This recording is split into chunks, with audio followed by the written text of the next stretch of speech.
Hello friends, मैं कंचन आपका अपने चैनल पे बहुत-बहुत स्वागत करती हूँ और आज हम देखेंगे भूगोल टेस्ट सीरीज के अंतर्गत पर्यावरण भूगोल का नेक्स्ट पार्ट नंबर 3। ये टेस्ट सीरीज यूजीसी नेट के साथ-साथ यूपी पीजीटी, यूपी टीजीटी और असिस्टेंट प्रोफेसर के एग्जाम्स के लिए काफ़ी हेल्पफुल है। तो आज का क्वेश्चन सीरीज है वो है 51 से 75 तक। तो आइए एमसीक्यू स्टार्ट करते हैं। क्वेश्चन नंबर 51 से स्टार्ट करते हैं। ये दिया है कि पारिस्थितिकीय व्यवस्था में जीव का विशिष्ट स्थान क्या कहलाता है। ऑप्शन ए है गर्तस्थ नीचे, ऑप्शन बी है स्वपोषी, ऑप्शन सी दे रहा है पोषज स्तर या ट्रॉफिक लेवल, और ऑप्शन डी है खाद्य पिरामिड। ये यहाँ पे हो जाएगा पोषण स्तर। ये यहाँ पे मिस्टेक हो गया थोड़ा सा। तो इसका जो राइट आंसर हो जाएगा ये होगा ऑप्शन ए, गर्तस्थ या नीचे कहा जाता है, जो जीव का विशिष्ट स्थान होता है उसके पर्यावरण में या उसके परिस्थितिकी में। नेक्स्ट देखते हैं क्वेश्चन नंबर 52। ये पूछ रहा है कि मॉन्ट्रियल प्रोटोकॉल पूर्व लेख का संबंध है। ऑप्शन ए है वैश्विक उष्मीकरण से, ऑप्शन बी है ओजोन निशोषण से, ऑप्शन सी है वायु प्रदूषण से, व ऑप्शन डी है जल प्रदूषण से। तो जो मॉन्ट्रियल प्रोटोकॉल बनाया गया था इसका संबंध है ओजोन निशोषण से। जो मॉन्ट्रियल प्रोटोकॉल है यह विकसित देशों को, उन देशों को जो कि विषैली गैसों को उत्पादन करते हैं जिससे कि ओजोन परत का क्षरण होता है, उस पर रोक लगाने के लिए ये प्रोटोकॉल, ये नियमावली बनाई गई है। जो ओजोन परत का जो क्षरण करती है सबसे अधिक वो सर्वाधिक क्रियाशील गैस है CFC, क्लोरोफ्लोरोकार्बन, जो कि रेफ्रिजरेटर या वायुयानों द्वारा मिश्रित की जाती है। तो इस गैस पे खासकर रोक लगाने के लिए ये जो मॉन्ट्रियल प्रोटोकॉल है बनाया गया था। इसके साथ साथ और भी जो अन्य गैसें हैं जो ओजोन के क्षरण में सहायक हैं, उनको रोकने के लिए प्रोटोकॉल का निर्माण किया गया था। नेक्स्ट देखते हैं क्वेश्चन नंबर 53। निम्नलिखित में से कौन सा पारिस्थितिक तंत्र का महत्वपूर्ण तत्व है। ऑप्शन ए है ऊर्जा प्रवाह, ऑप्शन बी है पारिस्थितिकीय अनुक्रम, ऑप्शन सी है खाद्य श्रृंखला, व ऑप्शन डी है खाद्य जाल। तो सबसे महत्वपूर्ण तत्व हो जाएगा पारिस्थितिकी तंत्र का, ये हो जाएगा ऑप्शन ए ऊर्जा प्रवाह। नेक्स्ट क्वेश्चन देखते हैं। नेक्स्ट क्वेश्चन है क्वेश्चन नंबर 54। ये पूछ रहा है कि निम्नांकित किस अवधारणा में निर्णय प्रक्रिया में पर्यावरणीय, सामाजिक तथा आर्थिक कारकों के महत्व को दर्शाने वाला ट्रिपल बॉटम लाइन यानी TBL शब्द परिभाषित किया गया है। ठीक, देखते हैं इसमें ऑप्शन देख लेते हैं। ऑप्शन ए दिया है समावेशिता, ऑप्शन बी है संवहनीयता, ऑप्शन सी है बहुकेंद्रीयता, व ऑप्शन डी है एकल केंद्रित। तो इसका जो राइट आंसर हो जाएगा ऑप्शन ए हो जाएगा समावेशिता, क्योंकि जो समावेशिता है यह पर्यावरणीय, सामाजिक और आर्थिक तीनों कारकों के विकास को एक साथ लेके चलती है। तो जो ट्रिपल बॉटम लाइन है, ये जो शब्द परिभाषित किया गया है वो समावेशिता में परिभाषित किया गया है। नेक्स्ट क्वेश्चन देखते हैं क्वेश्चन नंबर 55। इसमें दिया है कि पॉलीक्लाइमेक्स की संकल्पना को किसने प्रतिपादित किया। ऑप्शन ए है क्लेमेंट द्वारा, ऑप्शन बी है टांसले द्वारा, ऑप्शन सी है वीटॉकर, या ऑप्शन डी हो जाएगा हैकल। तो जो क्वेश्चन नंबर 55 है इसका राइट आंसर हो जाएगा ऑप्शन ए। जो पॉलीक्लाइमेक्स की संकल्पना दी गई थी, ये दी गई थी क्लेमेंट महोदय द्वारा। क्वेश्चन नंबर 56 देख लेते हैं। ये पूछ रहा है कि जीवमंडल बायोस्फीयर में निम्नलिखित में से कौन से घटक शामिल हैं। एक दे रहा है कि कार्बनिक घटक, 2 है अजैविक घटक, 3 है ऊर्जा घटक। ऑप्शन दिया है ए में दिया है केवल 1, बी में दिया है 1 व 3, सी है 2 व 3 और डी है 1, 2 व 3। जो क्वेश्चन नंबर 56 है इसका जो राइट आंसर हो जाएगा ये हो जाएगा, इसका राइट आंसर हो जाएगा ऑप्शन डी। तीनों ऑप्शन सही हो जाएंगे, तीनों जो है जीवमंडल के घटक हैं। नेक्स्ट क्वेश्चन देखते हैं क्वेश्चन नंबर 57। ये है कि पारिस्थितिकी तंत्र की उत्पादकता को ध्यान में रखते हुए निवल प्राथमिक उत्पादन यानी एनपीपी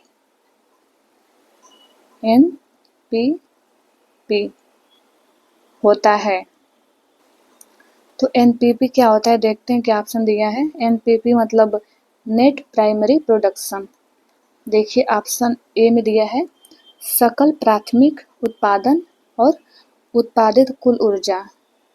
ऑप्शन बी में दिया है सकल प्राथमिक उत्पादन है जीपीपी प्लस उत्पादित कुल ऊर्जा। प्लस करने के लिए बोल रहा है, क्या इसको एनपीपी कहा जाएगा या सकल प्राथमिक उत्पादन और माइनस श्वसन के माध्यम से नष्ट हुई ऊर्जा। और ऑप्शन डी दिया है उत्पादित कुल ऊर्जा माइनस श्वसन के माध्यम से नष्ट हुई ऊर्जा।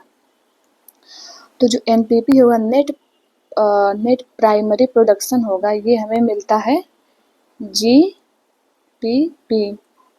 जीपीपी माइनस इसमें हो जाएगी श्वसन के माध्यम से नष्ट हुई ऊर्जा। ऑप्शन सी इसका राइट आंसर हो जाएगा। जो ग्रॉस प्राइमरी प्रोडक्शन होता है उसमें से जो हम ये श्वसन के माध्यम से जो ऊर्जा नष्ट हो जाती है जीवों की, तो वो जो बाद में जो बचता है वो हमारा जो कहलाता है एनपीपी नेट प्राइमरी प्रोडक्शन। जैसे कोई भी जीव अपने अंदर जितने ऊर्जा का कुल ऊर्जा का उत्पादन करता है उसमें से वो कार्य करता है, और कार्य करने के दौरान जो श्वसन होता है उससे ऊर्जा का ह्रास होता है, या कार्य करने के दौरान ऊर्जा का ह्रास होता है, तो उस ऊर्जा के ह्रास को हम जब निकाल देते हैं ग्रॉस प्राइमरी प्रोडक्शन में से, तो जो बचता है वो शुद्ध होता है, शुद्ध प्राथमिक प्रोडक्शन, शुद्ध प्राथमिक उत्पादन या नेट प्राइमरी प्रोडक्शन।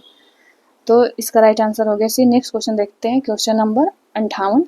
ये है कि पारिस्थितिक अनुक्रमण सामान्यतः जन्म देता है, किसे देता है। ऑप्शन ए है हैबिटाट, ऑप्शन बी है बायोम, ऑप्शन सी है क्लाइमेटिक फ्रंटियर व ऑप्शन डी दिया है क्लाइमेक्स।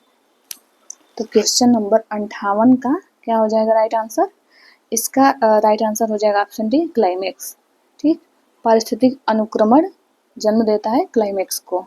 नेक्स्ट क्वेश्चन देखते हैं, क्वेश्चन नंबर 59।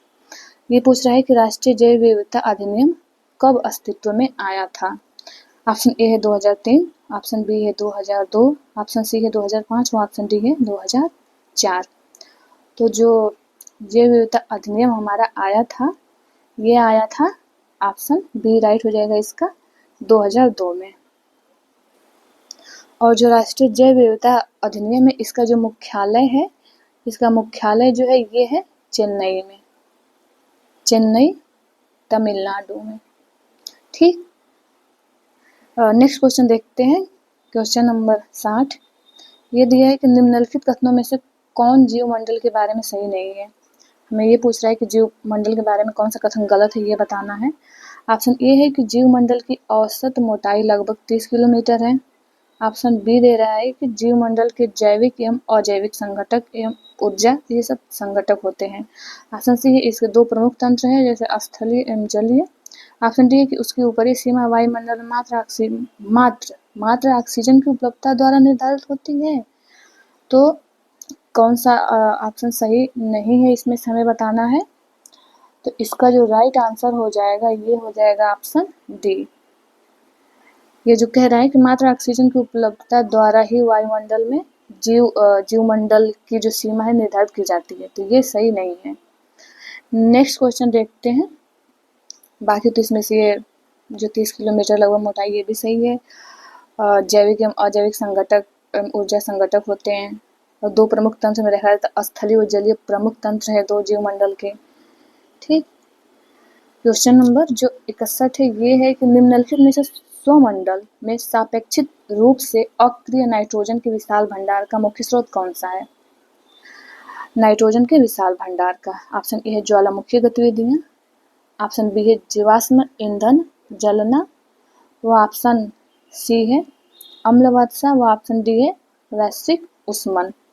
तो क्या होगा इसका राइट आंसर। इसका जो राइट आंसर होगा ये होगा ऑप्शन ए, ज्वालामुखी गतिविधियों के द्वारा नाइट्रोजन के विशाल भंडार का मुख्य स्रोत है होमोस्फीयर में। नेक्स्ट क्वेश्चन देखते हैं, क्वेश्चन नंबर 62। निम्नलिखित में से शुद्ध प्रकाश संश्लेषण के लिए कौन सही है। ऑप्शन ए है पौधों में पूर्ण प्रकाश संश्लेषण के साथ जल का योग, ऑप्शन बी है पौधों में पूर्ण प्रकाश संश्लेषण से जल की ऋणात्मकता। ऑप्शन सी है पौधों में पूर्ण प्रकाश संश्लेषण से श्वसन की ऋणात्मकता। व ऑप्शन डी है पौधों में पूर्ण प्रकाश संश्लेषण के साथ श्वसन का योग। ठीक, तो इसका जो राइट आंसर हो जाएगा ये हो जाएगा ऑप्शन बी, पौधों में जो पूर्ण प्रकाश संश्लेषण होता है, पूर्ण प्रकाश संश्लेषण से जल की ऋणात्मकता। तो ये जो है प्रकाश संश्लेषण के लिए इसमें से ये सही है, शुद्ध प्रकाश संश्लेषण, यानी प्रकाश संश्लेषण होता है और उसमें से जो उसके दौरान या उसके द्वारा उसके बाद जो पौधों से वाष्पोत्सर्जन होता है उसको घटाने की बात कर रहा है कि उसको हम घटा देते हैं तो हमें क्या मिल जाता है, शुद्ध प्रकाश संश्लेषण मिल जाता है या शुद्ध प्रकाश संश्लेषण प्राप्त होता है। नेक्स्ट क्वेश्चन देखते हैं, क्वेश्चन नंबर 63, निम्नलिखित में से कौन सी जैव भू रासायनिक चक्र नहीं है। ऑप्शन ए है कार्बन चक्र, ऑप्शन बी है नाइट्रोजन चक्र, ऑप्शन सी है अपवर्तन चक्र, ऑप्शन डी ऑक्सीजन चक्र। तो जो जैव भू रासायनिक चक्र में नहीं आएगा, नहीं शामिल है, वो हो जाएगा ऑप्शन सी अपवर्तन चक्र। नेक्स्ट क्वेश्चन देखते हैं, क्वेश्चन नंबर 64, ये पूछ रहा है कि सूची 1 को सूची 2 के साथ सुमेलित करें और नीचे दिए गए कोटों से सही उत्तर का चयन करें। सूची 1 और सूची 2 देख लेते हैं। सूची 1 में दिया है हरित पादप, फिर बी दिया है पशु परजीवी, सी में है पादप परजीवी व ऑप्शन डी है कवक। तो इसे मैच करते हैं। जो हरित पादप है ये आ जाएंगे उत्पादक, हरित पादप जो है ये हो जाएगा उत्पादक में आ जाएंगे, और जो पशु परजीवी हैं, पशु परजीवी हो जाएंगे द्वितीयक उपभोक्ता और पादप परजीवी आ जाएंगे प्राथमिक उपभोक्ता के अंदर। पादप परजीवी यानी जो पादप पे यानी शाकाहारी जो होते हैं या घास फूस पे जो जीवित रहते हैं उन्हें कहते हैं, तो वो प्राथमिक उपभोक्ता के अंतर्गत आ जाएंगे। पशु परजीवी यानी जो जीव जंतुओं पे जीवित हैं तो ये आ जाएंगे द्वितीयक उपभोक्ता में के अंतर्गत। और कवक हो जाएगा, कवक जो आ जाएगा ये आ जाएगा अपघटक, अपघटक के अंतर्गत। नेक्स्ट क्वेश्चन देखते हैं, क्वेश्चन नंबर 65, ये पूछ रहा है कि कौन से जीव भोजन के लिए घास तथा मांस दोनों ही प्रकार के जैविक पदार्थों का उपयोग करते हैं। ऑप्शन ए है तृणभोजी जीव, ऑप्शन बी है मांसाहारी जीव, ऑप्शन सी है सर्वाहारी जीव व ऑप्शन डी दे रहा है उपयुक्त में से कोई नहीं। तो वो जीव जो घास व मांस दोनों पे जीवित रहते हैं वो क्या कहलाते हैं, वो कहलाते हैं सर्वाहारी जीव। ऑप्शन सी राइट हो जाएगा इसका। क्वेश्चन नंबर 66 देखते हैं, वायुमंडलीय प्राथमिक उत्पादकों द्वारा आत्मसात की गई ऊर्जा की संपूर्ण मात्रा को कहा जाता है। ऑप्शन ए है पारिस्थितिकी उत्पादकता, ऑप्शन बी है पर्यावरणीय उत्पादकता, ऑप्शन सी है सकल प्राथमिक उत्पादकता व ऑप्शन डी शुद्ध प्राथमिक उत्पादकता। तो वायुमंडलीय प्राथमिक उत्पादकों द्वारा आत्मसात की गई ऊर्जा की संपूर्ण मात्रा, ये क्या बोल रहा है, संपूर्ण मात्रा यानी, तो ये हो जाएगा सकल प्राथमिक उत्पादन या उत्पादकता, ये हो जाएगा GPP। ठीक, नेक्स्ट क्वेश्चन देखते हैं, क्वेश्चन नंबर 67, ये कथन कारक वाला सवाल है, कथन व कारण वाले। तो इसमें पूछ रहा है कि बढ़ते पोषण स्तर के साथ ऊर्जा का सापेक्षिक ह्रास बढ़ता जाता है। ठीक, कारण दे रहा है कि बढ़ते पोषण स्तर के साथ जो प्रजातियों की गतिशीलता बढ़ती जाती है। फिर इसमें से हमें कोड की सहायता से सही उत्तर चयन करना है, देखते हैं क्या होगा। ऑप्शन ए तो सही हो जाएगा, जो है कि ऊर्जा का ह्रास जैसे जैसे मतलब पोषण स्तर बढ़ता जाता है वैसे वैसे ऊर्जा का जो सापेक्षिक ह्रास है वो भी बढ़ता जाता है। क्यों बढ़ता है, कारण दे रहा है, कारण दिया है कि बढ़ते पोषण स्तर के साथ जो प्रजातियों की गतिशीलता बढ़ती जाती है, इस वजह से जो है बढ़ते पोषण स्तर के साथ ऊर्जा का सापेक्षिक ह्रास बढ़ता जाता है। तो ये भी सही है, ये कथन भी सही है, इसका कारण भी सही है और इसकी व्याख्या भी कर रहा है, बता रहा है कि क्यों ह्रास होता है। हम भी देखते हैं जैसे कि निचले पोषण स्तर पे जीव बहुत छोटे होते हैं, फिर जैसे जैसे जैसे टिड्डा हुआ, फिर टिड्डे को खाया मेढक, मेढक को सांप, सांप को बाज, तो उनकी लगभग क्या है आकार बढ़ता जा रहा है। आकार बढ़ने की वजह से और उतना वो अधिक गतिशील गतिशील करते हैं, यानी जितने जगह में टिड्डा विचरण करता है या अपने क्रियाविधि करता है, बाज उतने में तो नहीं करता है, बाज उसका एरिया और बड़ा हो जाएगा भ्रमण या गति करने का, तो इस वजह से इसमें उचले स्तर पे या कहें कि ऊपर के स्तर में पोषण स्तर जो होता है वहाँ पे ऊर्जा का ह्रास बहुत अधिक होता है। तो ये सही हो गया, कारण और व्याख्या भी कर रहा है उसका कथन का। तो इसका हो जाएगा राइट आंसर ए हो जाएगा। नेक्स्ट क्वेश्चन देखते हैं, क्वेश्चन नंबर 68। निम्नलिखित में से कौन सही है? ऑप्शन ए है आदमी एक द्वितीयक उपभोक्ता है। ऑप्शन बी है छछूंदर एक तृतीयक उपभोक्ता है। ऑप्शन सी है टिड्डा एक प्राथमिक उपभोक्ता है। और ऑप्शन डी है बाज एक द्वितीयक उपभोक्ता है। तो सही कथन पूछा तो सही हो जाएगा ऑप्शन सी कि टिड्डा, क्योंकि पादप पे निर्भर है, पादपों द्वारा अपना भोजन ग्रहण करता है, तो ये सही हो जाएगा। बाकी जो आदमी द्वितीयक उपभोक्ता है तो नहीं, ये आदमी जो आ जाएगा तृतीयक में आ जाएगा, छछूंदर द्वितीयक उपभोक्ता में आ जाएगा, और बाज भी है, बाज भी तृतीयक में आ जाएगा, द्वितीयक उपभोक्ता नहीं है। नेक्स्ट क्वेश्चन देखते हैं, क्वेश्चन नंबर है 69।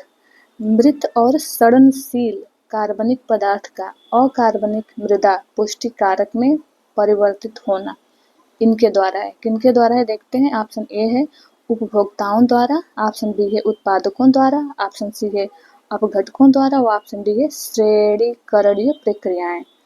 तो इसका जो राइट आंसर हो जाएगा ये हो जाएगा अपघटकों द्वारा, डिकम्पोजर्स जो है अकार्बनिक, ये जो है अकार्बनिक मृदा पुष्टि कारक में परिवर्तित होते हैं, यानी कार्बनिक पदार्थों को ये क्या करते हैं कि अकार्बनिक में बदलने का काम करते हैं अपघटक। ठीक, आगे देखते हैं। आगे है क्वेश्चन नंबर 70। जो 70 ये पूछ रहा है निम्नलिखित में से कौन सा संवहनीयता का गुण नहीं है। ऑप्शन ए है पारिस्थितिक संसाधनों की निरंतर आपूर्ति, ऑप्शन बी है पारिस्थितिक कार्य, ऑप्शन सी है पारिस्थितिक संतुलन बनाए रखना, और ऑप्शन डी है अनुकूल पारिस्थितिक मांगों को पूरा करना। तो इसका राइट आंसर क्या होगा? जो सही नहीं है, तो जो सही नहीं है इसमें हो जाएगा ऑप्शन डी। बाकी तीनों सही है। पारिस्थितिक संसाधनों की निरंतर आपूर्ति, पारिस्थितिक कार्य व पारिस्थितिक संतुलन बनाए रखना ये संवहनीयता का गुण है। बस जो है नहीं वो है डी।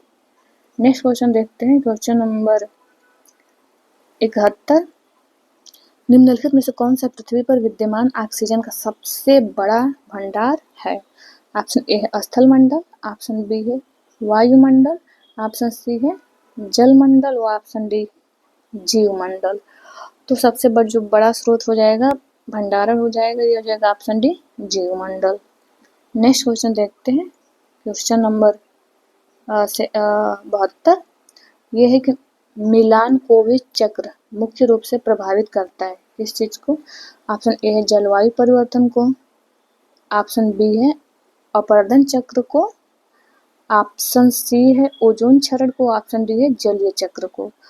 तो जो मिलानकोविच जो साइकिल है ये मुख्य रूप से प्रभावित करता है, ये करता है जलवायु परिवर्तन को।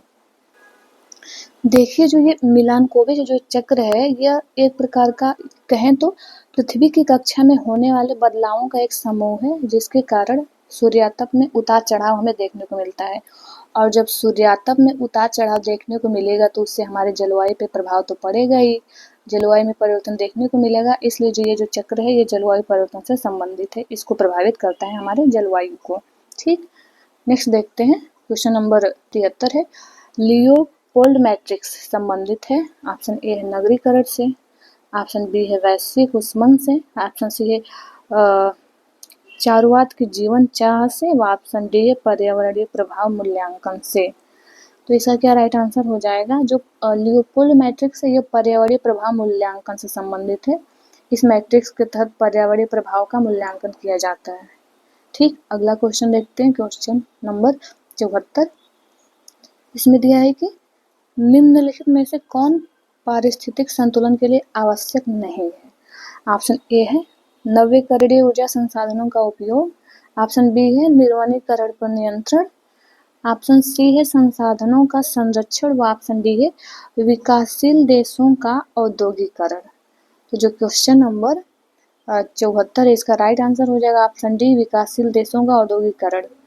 ये जो है आवश्यक नहीं है पारिस्थितिक संतुलन के लिए कि जो विकासशील देश है उनका औद्योगिकरण करना ही आवश्यक है, तभी क्या है कि हमारे जो परिस्थिति है संतुलित रहेगी परिस्थिति की, तो ये बिल्कुल आवश्यक नहीं है। तो इसका राइट आंसर हो जाएगा ऑप्शन डी। क्वेश्चन नंबर देखते हैं 75। ये दिया है कि ब्रटलैंड आयोग की रिपोर्ट आवर कॉमन फ्यूचर में विश्लेषण किया गया है। क्या किया गया किस चीज़ का विश्लेषण?